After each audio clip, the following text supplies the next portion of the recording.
You can roughly locate any community in the world, somewhere along a scale running all the way from democracy to despotism.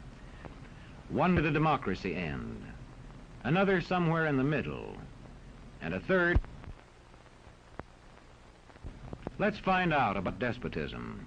This man makes it his job to study these things. Well, for one thing, avoid the comfortable idea that the mere form of government can of itself safeguard a nation against despotism. Germany, under President Hindenburg, was a republic. And yet in this republic, an aggressive despotism took root and flourished under Adolf Hitler.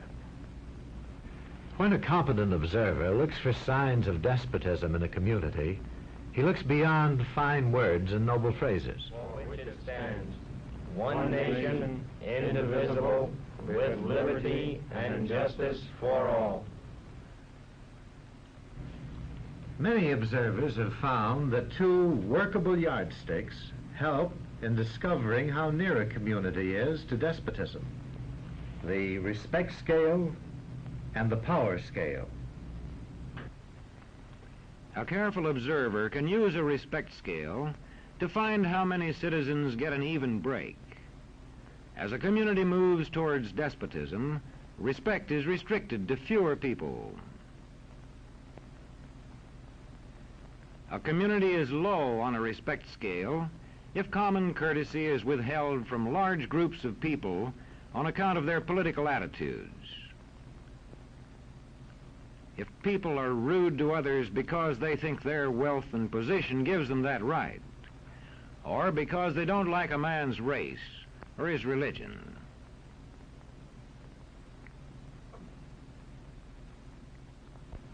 Equal opportunity for all citizens to develop useful skills is one basis for rating a community on a respect scale. The opportunity to develop useful skills is important, but not enough. The equally important opportunity to put skills to use is a further test on a respect scale.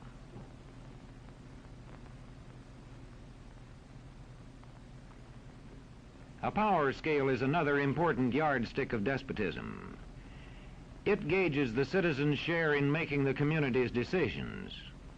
Communities which concentrate decision-making in a few hands rate low on a power scale and are moving towards despotism. Like France under the Bourbon kings, one of whom said, "The state, I am the state." Today, democracy can ebb away in communities whose citizens allow power to become concentrated in the hands of bosses. What I say goes, see? I'm the law around here. The test of despotic power is that it can disregard the will of the people. It rules without the consent of the governed. Look beyond the legal formalities of an election in measuring a community on the power scale to see if the ballot is really free. If the citizens can vote only the way they're told, a community approaches despotism. When legislatures become ceremonial assemblies only and have no real control over lawmaking, their community rates low on a power scale.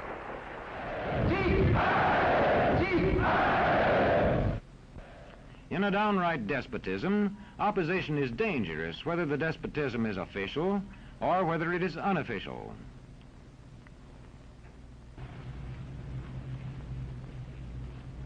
The spread of respect and power in a community is influenced by certain conditions, which many observers measure by means of the economic distribution and information scales. If a community's economic distribution becomes slanted, its middle-income groups grow smaller, and despotism stands a better chance to gain a foothold. Where land is privately owned, one sign of a poorly balanced economy is the concentration of land ownership in the hands of a very small number of people. When farmers lose their farms, they lose their independence. This one can stay on, but not as his own boss anymore. To the extent that this condition exists throughout a nation, the likelihood of despotism is increased. In communities which depend almost entirely on a single industry, such as a factory or mine, maintaining economic balance is a challenging problem.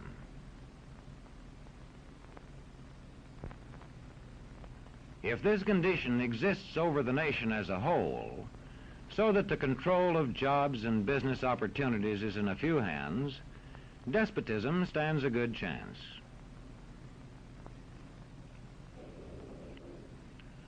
Another sign of a poorly balanced economy is a taxation system that presses heaviest on those least able to pay.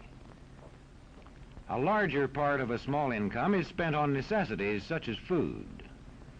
Sales taxes on such necessities hit the small income harder. In the days of the salt tax, feudal despotisms were partly sustained by this and other effects.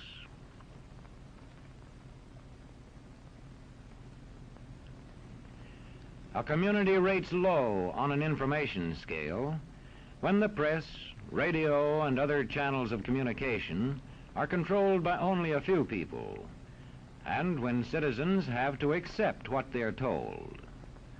In communities of this kind, despotism stands a good chance.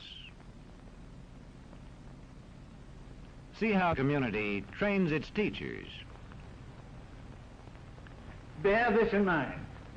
Young people cannot be trusted to form their own opinions. This business about open-mindedness is nonsense. It's a waste of time trying to teach students to think for themselves. It's our job to tell them. And when teachers put such training into practice, despotism stands a good chance. These children are being taught to accept uncritically whatever they're told. Questions are not encouraged. How can you ask such a question? Have you got a textbook? Yes, ma'am. Does it say here that our law courts are always just? Yes, ma'am. Then how dare you question the fact? Sit down. And so we aren't surprised when... But it must be true. I saw it in this book right here. And if books and newspapers and the radio are efficiently controlled, the people will read and accept exactly what the few in control want them to. Government censorship is one form of control. A newspaper which breaks a government censorship rule can be suspended. It is also possible for newspapers and other forms of communication to be controlled by private interests. I thought I told you to kill that story. It'll cost us a lot of advertising. If that story goes out, I quit. All right.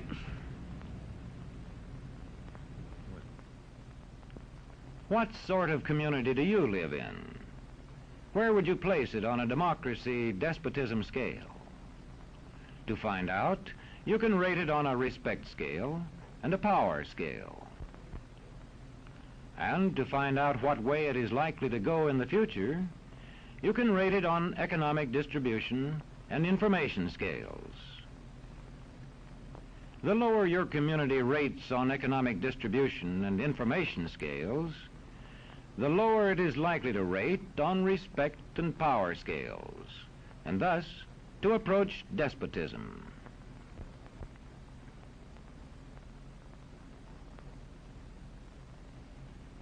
What happens in a single community is the problem of its own citizens. But it is also the problem of us all, because as communities go, so goes the nation.